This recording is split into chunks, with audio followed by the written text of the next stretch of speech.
প্রিয় শিক্ষার্থীরা সবাই কেমন আছো? আশা করি সবাই অনেক ভালো আছো। তোমাদের এইচএসসি আইসিটি নতুন একটা ভিডিও নিয়ে হাজির হলাম। আজকে আমরা শিখব দশমিক থেকে অক্টাল নির্ণয়। আগের ভিডিওতে আমরা শিখেছি দশমিক থেকে বাইনারিতে, আর আজকে আমরা শিখব দশমিক থেকে অক্টালে নির্ণয় করা শিখব। তো দশমিক থেকে আমরা যে কোনো সংখ্যা পদ্ধতিতে রূপান্তর করি না কেন, সেই সংখ্যা পদ্ধতির বেস দ্বারা গুণ করতে হবে অথবা ভাগ করতে হবে। যদি পূর্ণ সংখ্যা হয় তাহলে বেস দ্বারা ভাগ করতে হবে, আর যদি ভগ্নাংশ সংখ্যা হয় তাহলে বেস দ্বারা গুণ করতে হবে। তো আমরা যেহেতু অক্টালে আনবো, অক্টালের বেস হচ্ছে 8, তাহলে আমরা 8 দ্বারা পূর্ণ সংখ্যাকে ভাগ করব এবং ভগ্নাংশ সংখ্যাকে গুণ করব। চলো শুরু করি। তো আমরা দশমিক থেকে অক্টাল নিয়ে যাব। অক্টালের বেস সংখ্যা হচ্ছে 8, তাহলে 8 দ্বারা আমরা ভাগ করব। আগে আমরা পূর্ণ সংখ্যাটা নির্ণয় করব, পরে আমরা ভগ্নাংশ সংখ্যাটা নির্ণয় করব। আগে আমরা এই যে দশমিকের বাম পাশে যেগুলো আছে সেগুলো হচ্ছে পূর্ণ সংখ্যা, আর দশমিকের ডান পাশে যেগুলো আছে সেটা হচ্ছে ভগ্নাংশ সংখ্যা। তো আমরা আগে পূর্ণ সংখ্যাটা নির্ণয় করব। প্রথমে আমরা 8 দ্বারা ভাগ দিই। 8 দ্বারা 175কে ভাগ দিলে পাই আমরা 21। 8 21কে হয় হচ্ছে তোমার 168 এবং ভাগশেষ থাকে 7। ভাগশেষটা আমরা ডান পাশে এভাবে টান দিয়ে রেখে দেব। যতক্ষণ পর্যন্ত আমাদের এখানে শূন্য না আসবে ততক্ষণ পর্যন্ত আমরা ভাগ করতেই থাকব। আমরা আবার 8 দিয়ে ভাগ করব। 8 দিয়ে ভাগ করলে আসে 8 দুগুণ 16। 3 8টা যদি দেই 3 8টা 24 হয়, 21-এর বেশি হয়, তাই জন্য আমরা 21-এর কম নেব। 8 দুগুণ 16, তাহলে আমরা 2 বার দেব 16, এবং ভাগশেষ থাকলো হচ্ছে 17 18 19 20 21, তাহলে আমার ভাগশেষ থাকলো 5। ভাগশেষটা আমরা ডান পাশে এভাবে টান পাশে রেখে দেব টান করে। তারপর আমরা আবার 8 দ্বারা ভাগ করব। যেহেতু 8 বড় এবং 2 ছোট, তাহলে এখানে যাচ্ছে না, তাহলে 8 শূন্যকে 0 দেব। 8 শূন্যকে 0, আর এই 2টা ওই পাশে পার করে দেব। 2টা এই পাশে পার করে দিলাম। যেহেতু এখানে 0 এসে গেল, তাহলে আমাদের ভাগ করা স্টপ। যতক্ষণ পর্যন্ত 0 না আসবে ততক্ষণ পর্যন্ত আমরা ভাগ করতে থাকবো। যেহেতু 0 এসে গেছে, তো আমাদের অ্যান্সারগুলো পেয়ে গেছি। অ্যান্সারগুলো হচ্ছে যে ডান পাশে ভাগশেষগুলো নিচ থেকে উপরের দিকে, নিচ থেকে উপরের দিকে আমরা ভাগশেষগুলো পেয়ে গেছি। তো ভাগশেষগুলো কি হলো? প্রথমে হচ্ছে 2, তারপরে হচ্ছে 5, তারপরে হচ্ছে 7। এটা আমরা পূর্ণ সংখ্যার অক্টাল মান পেয়ে গেলাম। পূর্ণ সংখ্যার আমরা অক্টাল মান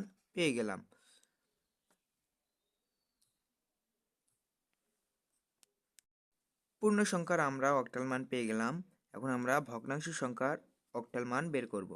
তো ভগ্নাংশ সংখ্যার অক্টাল মান বের করার জন্য যে সংখ্যা পদ্ধতিতে নিয়ে যাব সেই সংখ্যা পদ্ধতির বেস দ্বারা গুণ করতে হবে। তা আমাদের আছে কত? ভগ্নাংশ সংখ্যা 15, 1 5, তাহলে আমরা এখানে 1 5 এখানে লিখি। সেই সংখ্যা পদ্ধতির বেস দ্বারা গুণ করব। তাহলে বেস কত? অক্টালে নিয়ে যাবো। অক্টালের বেস সংখ্যা হচ্ছে 8। আমরা এই পাশে একটা দাগ দিব। যেগুলো পূর্ণ সংখ্যা পাবো গুণ করে সেগুলো আমরা এই পাশে বাম পাশে রেখে দেব, আর যেগুলো ভগ্নাংশ সংখ্যা পাবো সেগুলো এই পাশে রেখে দেব। তাহলে আমরা গুণ করি। গুণ করলে আমরা পাই 1.20 পাই। যেহেতু পূর্ণ সংখ্যা, যেগুলো দশমিকের বাম পাশে থাকবে সেগুলো আমরা এই পাশে রেখে দেবো। তাহলে 1 এখানে 0.20 পাই। আমরা সর্বোচ্চ 3 থেকে 4 বার আমরা গুণ দিব, তারপর আমরা আর গুণ দিব না। তো আমরা আবার 8 দ্বারা গুণ দিব। আমরা আবার 8 দ্বারা যদি গুণ দেই তাহলে আমরা পেলাম 1.60। যেগুলো পূর্ণ সংখ্যা পাবো সেগুলো আমরা বাম পাশে রেখে দেব, আর যেগুলো ভগ্নাংশ সংখ্যা পাবো সেগুলো আমরা ডান পাশে রেখে দেব। তাহলে আমরা পেলাম 1.60। আমরা আবার 8 দ্বারা গুণ করব। গুণন 8 আমরা আবার 8 দ্বারা গুণ করি। আমরা আবার 8 দ্বারা গুণ করলে আমরা পাই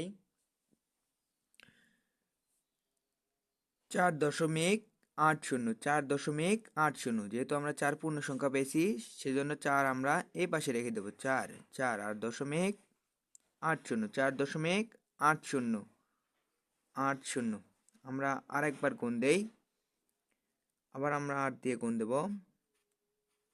8 দিয়ে যদি আমরা আবার গুণ দেই তাহলে আমরা পাই 6.40, 6.40। সেহেতু পয়েন্টের এই পাশে এগুলো হচ্ছে পূর্ণ সংখ্যা। 6 পেয়েছি পূর্ণ সংখ্যা আর 4 শূন্য পেয়েছি ভগ্নাংশ সংখ্যা। তাহলে আমরা এই পাশে রেখে দেব 6, 6.40, এটা আমরা পেয়েছি। যেহেতু 3 থেকে 4 বার আমরা গুণ করেছি, এগুলো আমাদের উত্তর পেয়ে গেছি। যতক্ষণ পর্যন্ত আমরা গুণ করব আমরা এরকমই উত্তর পেতেই থাকবো। তো আমাদের 3 থেকে 4 বার গুণ করার পরে আমরা এই যে বাম পাশে এগুলো উপর থেকে নিচ দিকে আমরা সিরিয়াল বাই লিখবো, তাহলে আমাদের উত্তর পাবো। প্রথমে আছে 1, তারপর আছে 1, তারপর আছে 4, তারপর আছে 6। এগুলো আমরা পেলাম ভগ্নাংশ সংখ্যার 15.15 এর ভগ্নাংশ সংখ্যার অক্টাল মান আমরা পেয়ে গেলাম। তাহলে দুটা আমাদের এখন যোগ করলে আমরা দুইটার 175.15 আমরা অক্টাল মান পেয়ে যাব দুইটা যোগ করলেই। এগুলো যেহেতু ভগ্নাংশর অক্টাল মান, তাহলে এগুলোর আগে একটা দশমিক দেব। তাহলে আমরা দুটা যোগ করলে পাই, প্রথমে এটা লিখব 2, 5, 7। আর যেহেতু এটা ভগ্নাংশ, এই যে দশমিকের ডান পাশের গুলা, তাহলে এখানে আমি দশমিক দেব। তারপরে দশমিকের অক্টাল মান কি পেলাম 1, 1, 4, 6। যেহেতু আমরা গুণ করলে আরও পাবো, সেজন্য এখানে ডট ডট দিতে হবে, যে আরও চলতে আছে, এভাবে ডট ডট দেব। তাহলে এটা হলো আমাদের অক্টাল মান। তাহলে 175.15 দশমিকের অক্টাল মান হলো 257.1146 ডট ডট ডট। এটাই হচ্ছে উত্তর। তো আমরা আরেকবার বুঝিয়ে দিই, দেখো দশমিক যদি এটা বেদ সংখ্যার দশমিক থাকে, তাহলে দশমিক থেকে আমরা যে কোনো সংখ্যা পদ্ধতিতে নিয়ে যাই না কেন, সেই সংখ্যা পদ্ধতির বেজ দ্বারা গুণ করতে হবে অথবা ভাগ করতে হবে।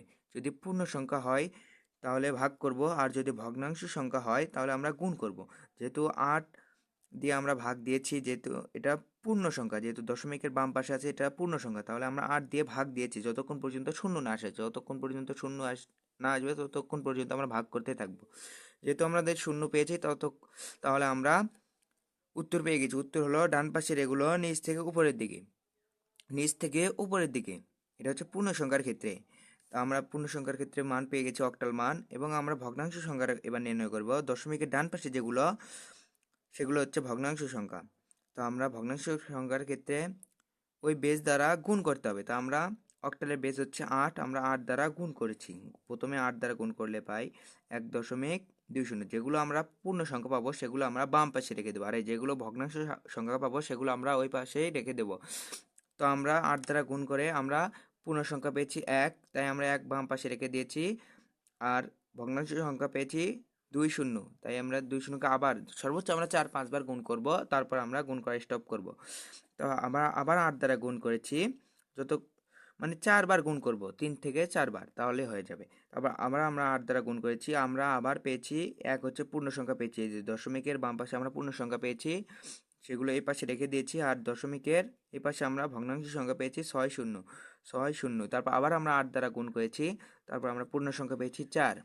এই দশমিকের বাম পাশে আমরা পূর্ণ সংখ্যা পেয়েছি 4, আর দশমিকের এই পাশে আমরা পেয়েছি ভগ্নাংশ সংখ্যা 8, 0। তারপর আবার আমরা 8 দ্বারা গুণ করেছি, দশমিকের এই যে বাম পাশে যে পূর্ণ সংখ্যা 6 পেয়েছি, এবং ভগ্নাংশ সংখ্যা পেয়েছি 4, 0। যেহেতু আমরা 3 থেকে 4 বার গুণ করেছি, আমাদের উত্তর হয়ে গেছে। তারপর আমরা এই যে এই বাম পাশে এগুলো উপরের থেকে নিচ দিকে আমরা সিরিয়াল বাই লিখবো। তাহলে আমরা প্রথমে লিখলাম 1, তারপরে 1, তারপর 4, তারপর 6। তারপর আমরা এভাবে ডট ডট দেবো, কারণ ভাগ করলে আরও মান পাবো। আমরা ভাগ করব না, আমরা ডট ডট দিব। তাহলে আমরা দুটো এখন মান পেয়ে গেলাম, দশমিকের এই পাশেরটাও পেয়ে গেলাম, দশমিকের এই পাশেরটাও পেয়ে গেলাম। আমরা দুটা যোগ করলে আমরা উত্তর পেয়ে যাব। তো আমরা এই পাশেরটা কি পেলাম, 2 5 7, আর এখানে আছে যে দশমিক, আমরা দশমিক দিলাম, তারপরে আমরা 15-র অক্টাল মান কত সেটা লিখলেই হবে, 1 1 4 6, তারপর dot dot dot dot octal মান পেয়ে গেলাম। তো ভিডিওটি ভালো লাগলে অবশ্যই চ্যানেলটি সাবস্ক্রাইব করবা আর চ্যানেলের অবশ্যই পাশেই থাকবা।